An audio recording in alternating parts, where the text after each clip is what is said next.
Hello दोस्तों, तो आज की इस वीडियो में मैं सोल लैंड 2 की आगे की नॉवल को कंटिन्यू करने वाला हूँ। और हाँ, अगर आपने अभी तक इसके पिछले पार्ट को नहीं देखा है तो अगर आप लोगों ने मिस किया है तो मैं उसका लिंक को डिस्क्रिप्शन और कमेंट में दे दूंगा, तो आप लोग वहाँ जाकर चेक करके देख लेना।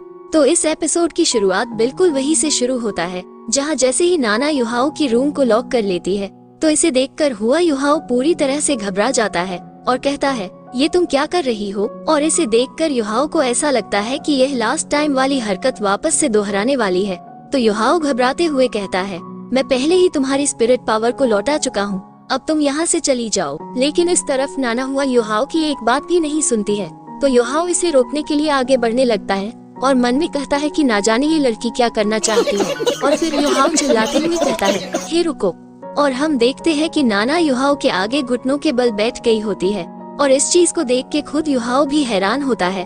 जबकि नाना इस तरफ रोते हुए कहती है, युहाओ मैं तुमसे मदद की भीख मांगती हूँ। तो युहाओ कहता है, क्या हुआ, प्लीज खड़ी हो जाओ। तो नाना रोते हुए कहती है, नहीं, मैं तब तक खड़ी नहीं होंगी जब तक कि तुम मेरी मदद के लिए एग्री नहीं करते हो। जिस पर युहाओ कहता है, ठीक है, कोई भी मसला क्यों ना हो, प्लीज खड़े होकर मुझे बताओ। और फिर युहाओ नाना को एक चेयर के ऊपर बैठा देता है और नाना अपनी कहानी सुनाते हुए कहती है, मेरा जन्म एक नोबल फैमिली में हुआ था और मेरे फादर एक बैरन थे। और क्योंकि मेरे फादर के पास किसी भी तरीके की स्पिरिट फोर्स नहीं थी, इसलिए वो एक स्पिरिट मास्टर नहीं बन सके। जबकि दूसरी तरफ मेरी मदर एक स्पिरिट एम्परर थी और वो दोनों ही काफी ज्यादा दयालु थे और वो अपने किराएदारों को काफी अच्छी तरीके से ट्रीट करते थे। और हमारी फैमिली भी काफी ज्यादा खुश थी।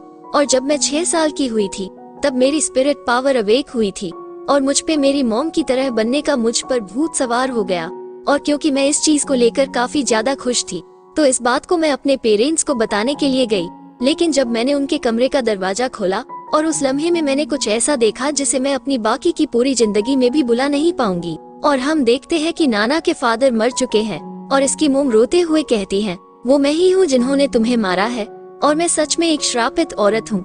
और फिर यह नाना से कहती है, तुम भी श्रापित हो। और इस नजारे को देख के नाना टूट सी जाती है और यह अपनी मॉम को इस चीज के लिए मना कर रही होती है। और तभी इसकी मॉम एक चाकू को उठाती है और आत्महत्या कर लेती है। और इस चीज को देख के नाना काफी जोर जोर से रोती है क्योंकि इसके नजरों के सामने ही इसके माता पिता की लाशें पड़ी हुई थी। और फिर यह बताती है, और मेरे पेरेंट्स के गुजर जाने के कुछ समय बाद ही कुछ अजीब से लोग मेरे घर पे आए और उनमें से एक ने कहा कि अगर मैं अपने फादर से मिलना चाहती हूँ तो मुझे उनको फॉलो करना ही होगा। और उनको फॉलो करते हुए मैं एक रहस्यमय सेक्ट में आई, होली स्पिरिट सेक्ट में। और मुझे कल्टिवेट करवा के उन्होंने मेरी स्ट्रेंथ बढ़ाई, जिसके बाद मुझे मिंग दे हॉल भेज दिया और मुझसे कहा कि वो दिन भी जरूर आएगा जब मैं अपने पेरेंट्स से मिल पाऊंगी। और गलती से एक दिन मैं उसके रहस्यमय अंडरग्राउंड लोकेशन में पहुंच गई जहां पर मैं अपने पेरेंट्स से मिली। लेकिन वहां पर मजबूरन मेरी पेरेंट्स की सोल्स को पकड़ के रखा गया था। तब मेरी मॉम ने मुझे इस सेक्ट के उद्देश्य के बारे में बताया कि यह उन बच्चों को पकड़ते हैं जो कि किसी तरीके के गम से गुजर रहे होते हैं और ये तब तक उन्हें ट्रेन करते हैं जब तक कि यह सभी उनके सोललेस पपेट नहीं बन जाते हैं। और ओरिजिनली मेरी मॉम भी उन सोललेस पपेट में से एक थी जिन्होंने बिना किसी पछतावे के मेरे पिता को मार दिया। और ऐसा करने के बाद जब उन्हें दुख हुआ तब जाके उन्हें होश आया, जिस वजह से वो काफी ज्यादा निराश हुई और उन्होंने आत्महत्या कर ली। और ऐसा भी कहा जाता है कि जब ट्रेनी 6 रिंग्स तक पहुंच जाता है तो उन्हें एक स्पिरिचुअल के अंदर पार्टिसिपेट करना होता है। और एक बारी जब वो रिचुअल कंप्लीट हो गई तो मैं जो हूँ मैं वो नहीं रहूंगी। और सब कुछ बताने के बाद नाना रोने लगती है। तो युहाओ कहता है, क्या दुनिया में सच में ऐसी भी कोई इविल सेक्ट है।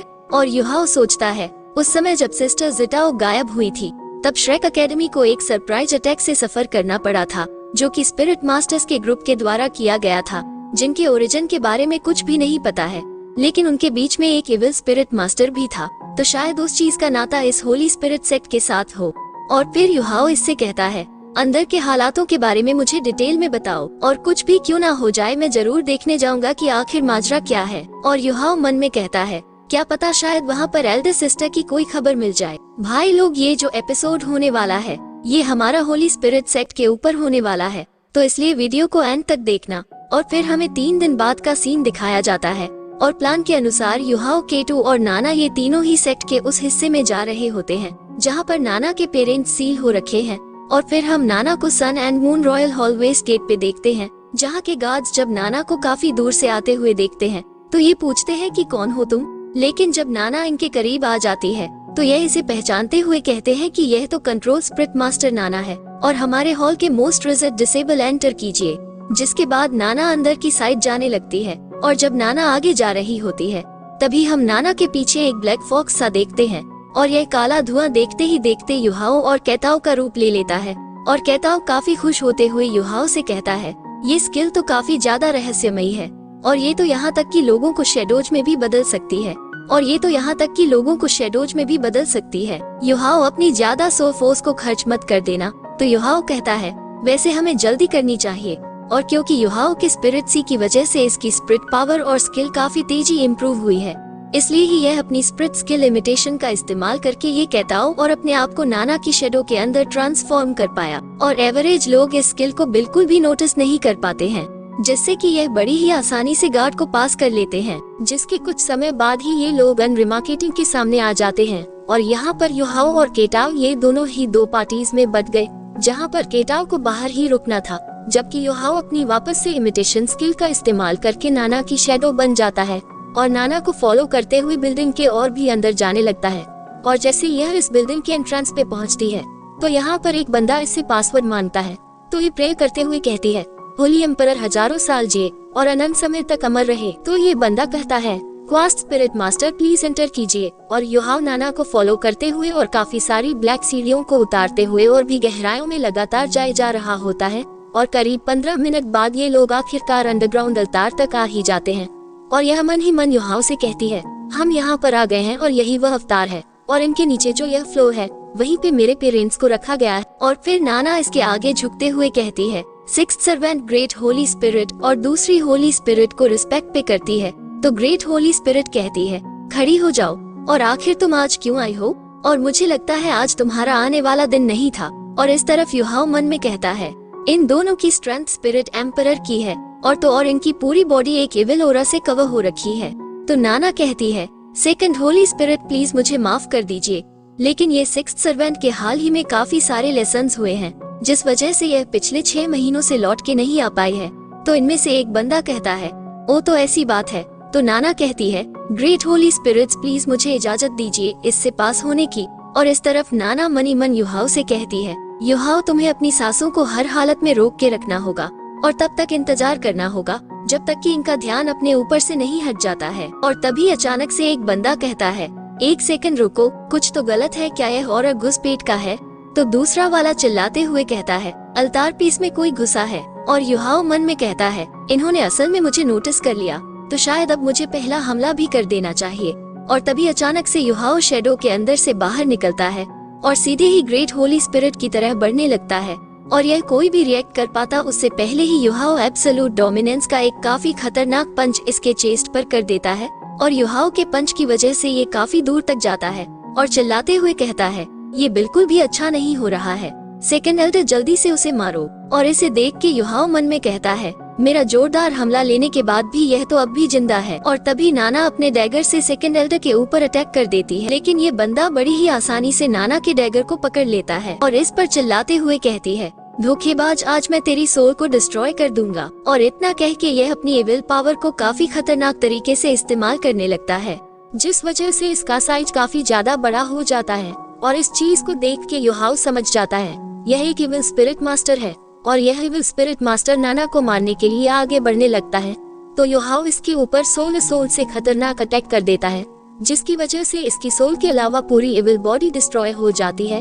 और यहाँ पर अब सिर्फ इसकी सोल ही रह गई थी, जिसे युहाओ अपने हाथ में लेते हुए कहता है ये तो कितनी ज्यादा नीच आत्मा है, चलो अब मुझे तुम्हारा शुद्धिकरण करने दो। और इतना कहकर युहाओ इस सोल को प्यूरिफाई करने लगता है और इसे ऐसा करता देखकर इविल स्पिरिट मास्टर मुस्कुराते हुए कहता है मैंने बिल्कुल भी नहीं सोचा था कि तुम अपनी स्ट्रेंथ के साथ सेकंड एल्डर की सोल को बंद कर पाओगे, और यह कैसे पॉसिबल हो सकता है? क्या तुम भी किसी तरीके के इविल स्पिरिट मास्टर हो? और अगर हो तो फिर तुम हमारे खिलाफ क्यों जा रहे हो?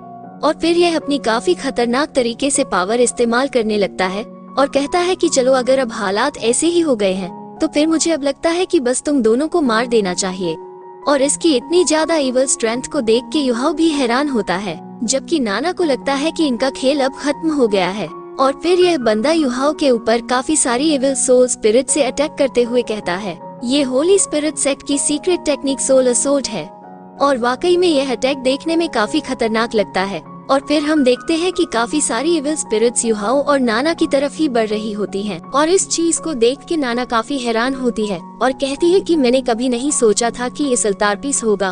और हजारों प्राणियों की लाइव्स को रिफाइन करने के बाद इस 1000 सोल बैनर जैसे इस हेवनली ऑब्जेक्ट को क्रिएट किया गया होगा। और जब तक कि अच्छी खासी मात्रा में इन जंगली सोल्स की ताकत को इस्तेमाल किया जाता है तो इन चारों जंगली आत्माओं की ताकत की मदद से आसानी से दुश्मन की सोल के टुकड़े टुकड़े किए जा सकते हैं। और तभी अचानक से चारों तरफ से नाना को इन जंगली सोल्स ने घेर लिया होता है। और इस मोमेंट पे इन स्पिरिट में से दुख भरी रोने की आवाजें आ रही होती हैं। और इस तरीके की रोने की आवाज को सुन के लोगों को ऐसा महसूस होता है जैसे कि उन्हें इन हजारों सोल्स के द्वारा निगला जा रहा हो। और तभी यह सोल्स नाना के ऊपर अटैक कर देती हैं, जिनसे डर के नाना जोर से नहीं चिल्लाती है। और थोड़ी देर बाद जब ये देखती है कि इसे कुछ भी नहीं हुआ तो यह अपने सामने युहाओ को पाती है, जो कि इसे प्रोटेक्ट करने के लिए इसके सामने खड़ा था। और नाना सोचती है युहाओ इस अटैक को डॉज करके उस होली स्पिरिट के ऊपर अटैक कर सकता था, लेकिन यह मेरे पास रुका रहा मुझे प्रोटेक्ट करने के लिए।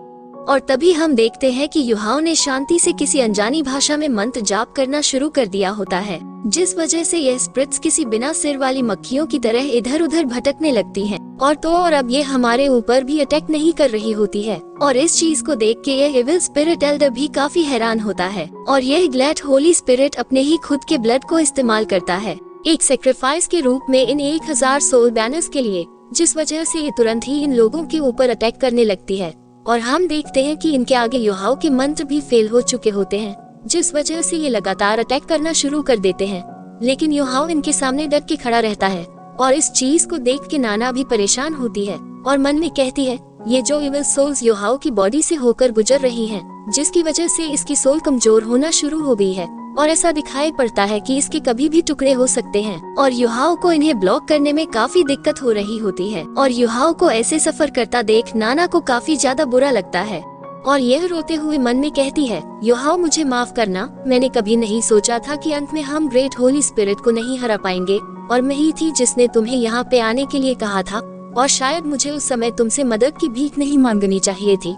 और उस समय मॉम ने जो कहा था वह सच ही कहा था कि मैं श्रापित औरत हूँ और जो कोई भी मेरे करीब आता है तो मैं सिर्फ उसके लिए दुर्भाग्य ही लाती हूँ। और तभी युहाओ मुस्कुराते हुए नाना से कहता है नाना डरो मत, मैं तुम्हारे साथ हूँ। और युहाओ की इस बात को सुने कि ये भी थोड़ी सी हैरान होती है। और तभी अचानक से युहाओ की आंखें ग्रे हो जाती हैं।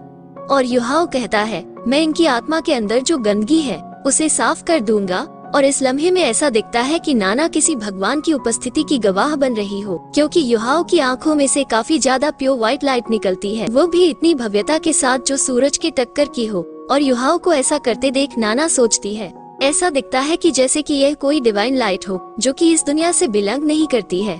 और तभी हम देखते हैं कि यह व्हाइट लाइट हर एक सोल को भेद देते हुए जाती है, जिस वजह से इनके अंदर जो दूषित ब्लडी ओरा होता है वो मिट जाता है। और पहले ये जो इविल ब्लड रेड स्पिरिट्स थी वो अब प्योर व्हाइट हो गई होती हैं। और यह सभी ही एक ही जगह पर हवा में तैर रही होती हैं।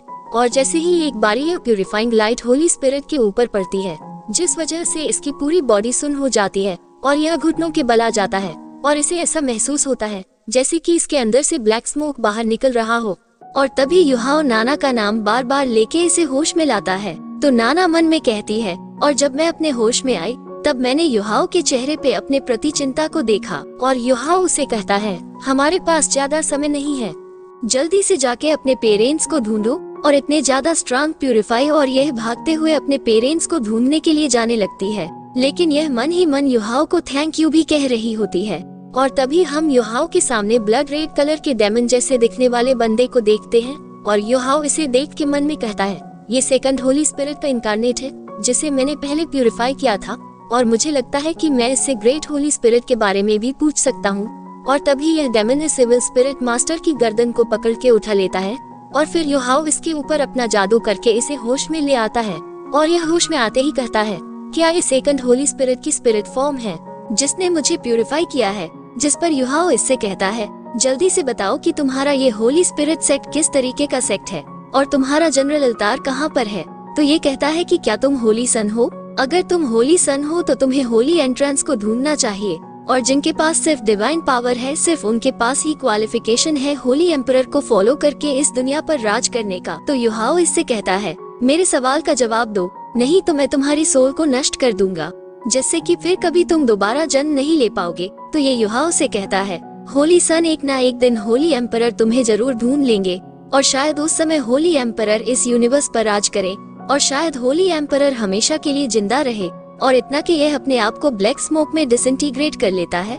और इसे ऐसा करता देख युहाओ कहता है, इसने तो बिना किसी संकोच के अपनी जिंदगी का अंत कर दिया, तो ना जाने ये सेट किस तरीके का होगा। और फिर हमें 15 मिनट बाद का सीन दिखाया जाता है, जहाँ पर नाना के साथ कई और लोग भी आ रहे होते हैं इसे फॉलो करते हुए, लेकिन नाना थोड़ी सी उदास होती है। तो युहाओ कहता है, ऐसा दिखता है कि तुम लोग पहले ही अपने पेरेंट्स से मिल चुके हो, तो ठीक है, अल्तारा पहले ही टूट चुका है, तो तुम लोगों को भी यहाँ से चले जाना चाहिए। और हुआ युहाओ की इन बातों को सुन के ये सभी ही इसके आगे घुटनों के बल बैठ जाते हैं। और हुआ युहाओ ने इन सभी से यहाँ से जाने के लिए जो कहा होता है उस पर यह इनकार करते हुए कहते हैं, सेविया आपका बहुत बहुत धन्यवाद, जो आपने हमारी मदद करी हमारी सबसे बड़ी इच्छा को पूरा करने में। और सेविया सुन के युहाओ भी काफी हैरान होता है, और ये लोग कहते हैं, हमारा कोई भी ओनर नहीं है, और न ही हम किसी को रिपोर्ट करने जा सकते हैं, और हमारा कोई घर भी नहीं है जहाँ पर हम लौट के जा सके, और हम सेविया को हमेशा के लिए फॉलो करके उनकी सेवा करने के लिए तैयार हैं। और इस बात को सुनकर युहाओ के और भी तगड़े वाले होश उड़ जाते हैं, और यह हैरान परेशान होते हुए कहता है, आखिर तुम लोग ये क्या बात कर रहे हो भाई लोग, आप लोगों को जिस चीज का बेसब्र से इंतजार था उसका इंतजार इस एपिसोड में खत्म होने वाला है, तो इसीलिए वीडियो की ओर तक बने रहना, और हाँ चैनल पर पहली बार हो तो सब्सक्राइब भी कर लेना।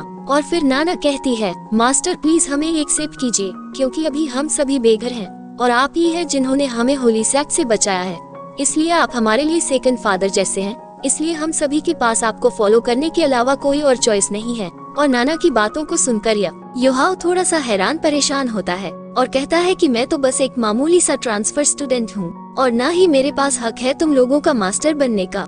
चलो ठीक है, अब जब तुम लोग इतना ज्यादा कह रहे हो तो मेरे पास एक मेथड है। श्रेक एकेडमी के पास एक सेक्ट है, टिंग सेक्ट, जो कि वहाँ पर हजारों सालों से है। वैसे तो तुम लोग श्रेक एकेडमी को ज्वाइन नहीं कर पाओगे, लेकिन तुम लोग हमारे टैंक सेक्ट को ज्वाइन कर सकते हो। और अब जब सिचुएशन ऐसी हो गई है तो तुम लोगों को आज ही रात यहाँ से निकल जाना चाहिए, क्योंकि मेरे पास भी समय नहीं है यहाँ पर बर्बाद करने का। और इस तरफ युहाओ रात के अंधेरे का फायदा उठाता है, और इस अंधेरे को कवर की तरह इस्तेमाल करता है। और क्योंकि नाना तो यहाँ से जा चुकी थी, तो युहाओ अपनी एबिलिटी को इस्तेमाल करके नाना का रूप ले लेता है, जबकि केटाओ को अपनी शेडो के अंदर ट्रांसफर कर लेता है, और ये दोनों ही शांतिपूर्वक एकेडमी में वापस लौट आते हैं। और इस चीज पे भी काफी ध्यान देते हैं कि गार्ड्स ने इन्हें नोटिस नहीं किया हो। और इन दोनों को अपने रूम्स में लौटे हुए ज्यादा समय भी नहीं हुआ था कि तभी होली सेक्ट के अल्तार पीस सा साउंड आता है, क्योंकि केटाओ ने वहाँ पे जो टाइम सोल बम लगाया था वही वहाँ पर एक्सप्लोड्स का जो अल्तार पीस हो जाता है। और युहाओ काफी सीरियस होते हुए कहता है, हमें इस सिचुएशन के बारे में जल्द से जल्द श्रेक एकेडमी को बताना होगा, क्योंकि इस तरीके के एविल क्लैन को पहले ही डिस्ट्रॉय कर देना चाहिए, और अपनी पूरी कोशिश करनी चाहिए जिससे कि ये ग्रो नहीं हो सके। और हम देखते हैं कि ऐसे 6 महीने बीत जाते हैं, और इस दौरान सनमून एम्पायर के रॉयल सोल मास्टर एकेडमी के अंदर एक काफी लंबा वेकेशन हुआ होता है। लेकिन युहाओ अच्छे से जानता था कि उसके यहाँ पर आने की वजह यहाँ पर आराम करना नहीं है, बल्कि अपने आप को और भी बेहतर करने का है। और इसलिए ही इस वेकेशन के दौरान युहाओ अपना ज्यादातर समय अपने रूम के अंदर सोल वेपन्स के ऊपर रिसर्च करने पर बिता देता है। और हम सभी तो अच्छे से जानते हैं कि युहाओ को मुसीबतें कितनी जल्दी ढूंढ लेती हैं, और वही मुसीबत आके इसका गेट खटखटाने लगती है। और इस खटखटाने के अंदाज को देख के युहाओ कहता है, ये जो स्टाइल है अपनी तरफ मेरा ध्यान खींचने की, तो ये पक्का केटाओ ही होगा। और युहाओ इसे अंदर आने के लिए कह देता है, तो केटाओ काफी जोर से गेट खोलते हुए खुश होते हुए कहता है, लिटिल ब्रदर कुछ काफी अच्छा हुआ है, और मेरे पास तुम्हारे लिए एक काफी बड़ा सरप्राइज है। इस पर युहाओ कहता है, कैसा सरप्राइज, मुझे बता दो। तो केटाओ मना करते हुए कहता है, नहीं मुझे फॉलो करो, मैं तुम्हें वहाँ तक ले जाऊंगा। तो युहाओ कहता है, तो फिर मैं नहीं जा रहा, मुझे अभी काफी इम्पोर्टेंट रिसर्च करनी है। तो केटाओ कहता है, लिटिल ब्रदर तुम्हें तो पढ़ाई करने की लत ही लग गई है, तुम सारे दिन रिसर्च ही करते रहते हो, तुम्हें थोड़ा समय भी रिलैक्स करना चाहिए। तुम हर दम ही काफी टेंस रहते हो, जो कि कोई अच्छी बात नहीं है। और सही तो कि इस बात को सुनकर युहाओ थोड़ा सा हैरान होता है, और मन में कहता है कि यह चीज तो कहीं सुनी सुनी सी लगती है, जैसे कि किसी ने मुझसे ये पहले भी कहा हो। और जब ये दोनों बाहर जा रहे होते हैं, तभी अचानक से रास्ते में इन्हें लिंग शैनचेन और ये लड़की मिल जाती है। और इन्हें देख कर युहाओ परेशान होते हुए कहता है, तो यह वो सरप्राइज है जो तुम मुझे दिखाना चाहते थे। और ये लड़की कहती है, हुआ युहाओ, आखिरकार हमने तुम्हें पकड़ ही लिया। और लिंग शान चेन कहता है, आओ एक बारी और फाइट करते हैं। तो युहाओ कहता है, बिग ब्रदर आप मेरे साथ कोई मजाक तो नहीं कर रहे हैं ना, क्योंकि यह लोग अक्सर मुझे काफी परेशान करते हैं। तो कहताओ भी इन दोनों को यहाँ पे देख के हैरान परेशान होता है और यह अपने टकले को खुजाते हुए कहता है, नहीं नहीं, ये दोनों वो सरप्राइज नहीं है। और युहाओ यहाँ से भागते हुए कहता है, एक्सक्यूज मी, मुझे अभी जरा सा काम है तो मैं पहले चलता हूँ। और ये दोनों युहाओ का पीछा करते हुए कहते हैं, हुआ युहाओ जरा रुको, अब तो तुम वैसे भी मुझे मुश्किल से ही देखने को मिलते हो, तो अब आ जाओ, जल्दी से 1-2 हाथ हो जाएं। और हमें 1-2 हाथ किए हुए भी काफी समय हो गया है। और इस तरफ युहाओ इन दोनों से परेशान हो चुका होता है और यह रोते हुए भाग रहा होता है। और यह इनसे कहता है, कल ही तो हमने फाइट की थी, तो प्लीज अब मुझे कुछ समय अकेले भी रह लेने दो। और युहाओ का पीछा करते हुए लिंग शान चेन कहता है, अगर तुम हमें हरा सके तो फिर तुम्हारे पास तुम्हारा पूरा समय है। तो युहाओ इनसे भागते हुए कहता है, तुम लोग तो सच्ची में परेशानी हो। और ये दोनों कहते हैं, युहाओ चलो यहाँ पर हम फाइट करते हैं, और वैसे भी यह काफी बड़ा एरिया है तो फाइट करने में काफी मजा आएगा। और चलो हम पहले अटैक करते हैं। युहाओ अब तैयार हो जाओ इसे संभालने के लिए। और फिर ये दोनों ही अपने अपने अटैक्स युहाओ के ऊपर कर देते हैं। और तभी हम बटरफ्लाई को उड़ते हुए देखते हैं। और तभी एक बंदा काफी तेजी से युहाओ और इन दोनों के अटैक्स के बीच में आने लगता है। और इस बंदे को ऐसे घुसते देख लिंग शान चेन कहता है, कोई तो हमारे बीच में आया है। तो ये लड़की कहती है, लगता है कि वो हट हो जाएगा। और फिर यह उससे चिल्लाते हुए कहती है संभल के, जल्दी से इसे डॉज कर लो। और तभी यहाँ पे एक काफी तेज रोशनी होती है जिसमें से काफी बड़े बड़े बटरफ्लाई के विंग्स निकलते हैं। और ये लड़की इस बंदे को देख के काफी हैरान होती है और कहती है कि वो कौन है, लेकिन जो भी और काफी हैंडसम है। जबकि लिंग शान चेन कहता है, मैं पहले कभी तो इससे नहीं मिला। और तभी युहाओ भी पलटते हुए कहता है, आखिर यह कौन है। और हम देखते हैं कि यह बटरफ्लाई के विंग्स और किसी के नहीं, हमारे वांगडोंग के हैं, जिसने वाकई में काफी खतरी एंट्री मारी होती है। और यह काफी खतरनाक भी लग रहा होता है। और यह कहता है कि तुम्हारे लिए बेहतर यही होगा कि तुम इसे हट करने के बारे में भी ना सोचो। और वांगडोंग को देख के युहाओ काफी ज्यादा खुश होता है और ये तुरंत ही जाके इसे हक कर लेता है और कहता है कि कैसे हो तुम, और इस पूरे समय के दौरान मैं तुम्हारे बारे में सोचने से अपने आप को नहीं रोक सका। तो वांगडोंग कहता है, युहाओ ऐसे मत करो। और फिर ये दोनों ही एक दूसरे से दूर हो जाते हैं। और युहाओ मन में कहता है, अब जब गले मिलके काफी ज्यादा समय हो गया है तो ऐसा दिखता है कि वांगडोंग को शर्म आ रही है। और वांगडोंग कहता है, युहाओ चलो बात करने से पहले इन दोनों से फाइट करते हैं।